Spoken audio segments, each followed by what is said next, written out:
All right, guys, thanks so much for joining us. We're joined via Zoom here by Chad Swiatecki, who is one of our more renowned writers of all different topics here in Austin, Texas, especially with live music and entertainment and stuff like that. Welcome, Chad. Thanks for joining. Hey, thank you, Chris. So, the reason for Chad's appearance here is a new article that he has just published in the Austin Monitor that spells out some pretty dire prospects for our local live music venues. And so, Chad, give us the gist.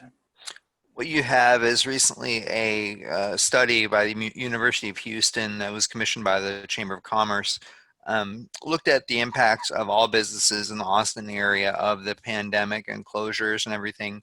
And that study found that 90%, or predicts that 90% of the city's music venues are going to close by Halloween, just because they've had no income now since mid-March, since all the closures, and there's really no forecast or road forward for them to open because, as you know, our infections are just going through the roof, continue to go through the roof.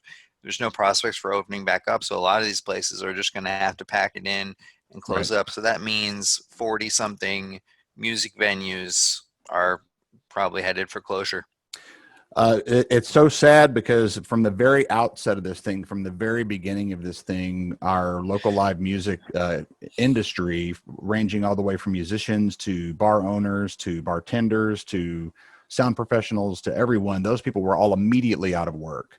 And Yes. so we have gone so far as we can to try and help those folks out through what we had hoped would be a semi-temporary situation.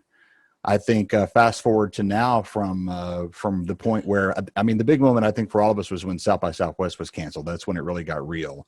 Um, Certainly. since then, so many things have been canceled. Most recently, notably, this year's Austin City Limits Music Festival is not going to happen. So we've gone from a temporary situation to one that almost seems like I don't really see the end of this, at least not past the end of the year, Mm-mm. until Mm-mm. there's some sort of change in policy or change in authority or whatever there might be coming. What's the situation for the bar owner who had hoped that this would work out? Now it looks like it's not going to. What are their best options? I mean, there are. I would think that there would be some way, and I've begun to think of the a live music venue. The business of the live music venue is not necessarily the same as the building or the stage or the material stuff. You know what I'm saying? And so, what's the best prospect for a live music venue owner who, with what they're facing now? I mean, gosh, if I had a good answer for that, then I'd probably have the solution to all of these problems. I mean, there has been some financial assistance that's been it's come down, the PPP loans, some SBA loans that those folks have qualified for, but that kind of got you, maybe most models had to getting you through probably September. Maybe the Yeah, city has a program that it's opening up that can possibly provide another $40,000, so a little bit more breathing room. But there's no, I mean, unless you've got deep pockets and some investors to kind of help, kind of hunker down and provide some financial cover. There's not much. There are no good options at this right. point. I mean, not that I've heard of, and I've talked to a lot of people about this, and there's really no aha thing that we can do. It's bad all the way around. Right, right. Tell me about, so you're saying 90% are looking at closure by the end of October. More than Uh, likely, yeah. Give me an example of some of the 10% venues. What are the characteristics of those venues that are going to be able to stick around? I mean, if you own your own land, which aren't many, that probably gives you some options. So, yeah, on one hand, I can think of the places that I think fit that category. You have Stubbs, you have the Empire folks who just bought their land last year. I The think Empire is Empire and Parish together, correct? no, no, Parish is on Sixth Street. Empire is on Seventh and Red No, River. I mean co ownership is what I Oh meant. yeah, yeah, owned by the same folks, but different ownerships or different property situations. Right on. Parish is just they're renting it. Right. Empire, they own that. I think Steve at the Continental owns his place. I don't know if he owns Seaboys. I know he did enough renovations there. I damn sure hope that Yeah. he owns it. And I can't think of too many others off the top of my head. Yeah, the folks at the Music Venue Alliance of Austin would probably know that. Know that cold, but those are the only ones that are kind of coming to mind. So that gives you a little bit more, leeway because maybe you can work with your bank on your mortgage Right. situation. The Tho- Stubbs folks, I think they own their property outright, so that's They helpful. they probably do by now, I would think. But even those people face enormous tax bills that are Yeah, I likely to keep mean, running in. Yeah. So yeah, there's no quarter on any of this stuff financially speaking. There's less bad, but there's no good in terms of situations. has it become a situation where I mean, what's the public to think in terms of what we should do or what can be done or what should be done?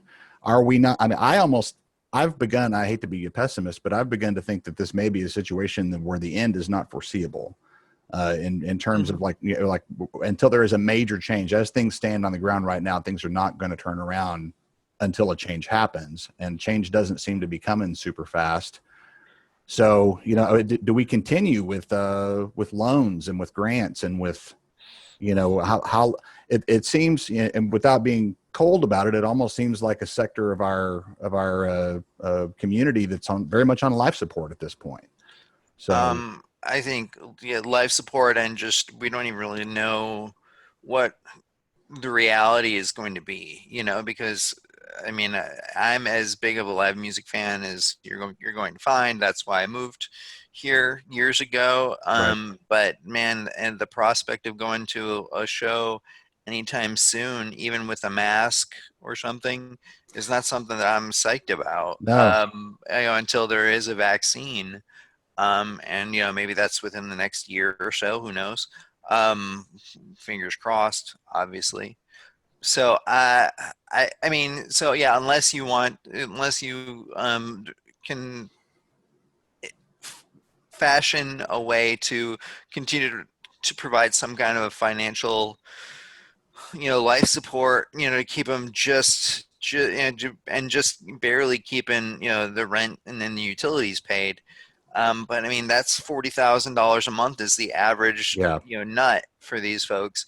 So, does does that come from? It would have to come from the federal government. There's a group called the NIVA, the National Independent Venue Association, that is, you know, they say they're close, but they're the first timers at this kind of thing at getting some kind of aid at the federal level for independent music venues. About 1,300 of them. They're looking for around $1 billion, a little bit more dollars. So if you break down the math on that, that's probably around a year's worth of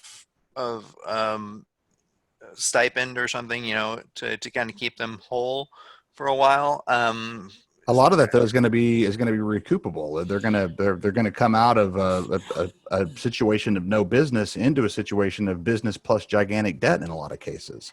So, Probably, so probably it's so so. it's that's why I'm saying I wonder if for a lot of these businesses the time has just maybe come, Eh, they're up against an untenable situation, and God love them, and we're mm, all we're all heartbroken for it. But let's turn the conversation a little brighter and say what does come next. And you brought up, and I was a little hesitant to bring up, but I'll agree with you that I'm not psyched to be in a crowd of people anytime soon. yeah, Certainly not indoors. no, However, an outdoor show is a prospect that I would definitely be faster to entertain. And I promise that a place like Stubbs, even Empire has an outdoor sort of situation there. Places that can do things outdoors, Whitewater Amphitheater, those types of places, I think might have the best prospects of coming back at some point. And I wonder if some of the live music venues that are facing closure right now might be able to, if they were to make a move before the hole gets too deep, to be able to resurrect these businesses in some sort of an outdoor fashion, at a later date. That's kind of what I'm thinking about the individuals now. I'm thinking about the owners, and Yeah. I just don't want them to end up in personal ruin over something that's just looking more and more like a pipe dream. Yeah, I mean, but even if you think about trying to reconfigure for an outside situation, that only buys you, well, in Texas, it probably gets you 9 months of a calendar, you know? I mean, because Right. there's going to be a few months where it just isn't, cool or fun to be outside Right. for a show. But I mean, but then you have, then you add in rain and just other, kind of variables that kind of can mess with your calendar in an Sure. outside situation. I Sure. mean, you do have some options, as you say, stubs. You have the new, theater that's going into Waterloo Park. Right. That's slated to open. It was going to be active, I think, possibly starting this fall, certainly next year. So that that's coming along at a very interesting time, and maybe the perfect time for that kind of situation. So I don't know. I mean, it's as an option, but I mean, and here's the thing. You think about providing opportunities for kind of just bands and artists to kind of do experimental, interesting things and just kind of get going. When do those most often happens in dive bars, happens Right. in garages, happens in tight little spaces where people used to pack in. Right. And we always used to get sweaty and yell at each other in the face, and it was great. And man, that is not on anyone's horizon right now. I mean, but there is always going to be, I hope, kind of a primal urge and need for people to gather and celebrate art in kind of a primal way. It's so I mean, I think that is going to happen. I just don't know what that's going to look like in another 18 months. Right. So I Right. mean, all I can say is the future doesn't look good, but I don't know what's beyond that. I think we definitely are down to the point where, and this would speak to a lot of people who have spent a lot of time in live music venues over the last, few years. Younger folks, many of whom are now kind of on the hook a little bit for this recent resurgence and are, Mhm. representing a whole lot of the new cases and hospitalizations, that there needs to be perhaps a greater degree of conversation within those communities about being much more careful about what we're doing with this virus and the way we comport ourselves. And I'm not trying to cast anybody into the horror story situation, but we all, every single one of us, if we're going to pull out of this, has got to change the way we're acting. So you Hard to know argue, yeah. that's about all we got at this point. Chad Mhm. Swiatecki, again, writing for the Austin Monitor these days, doing great work over there, y'all. It's the article is up now, talking about the prospects of live music venues, 90% of whom are facing closure by the end of October. Chad, thanks so much for joining, man. Hey, thanks, Chris. Appreciate it.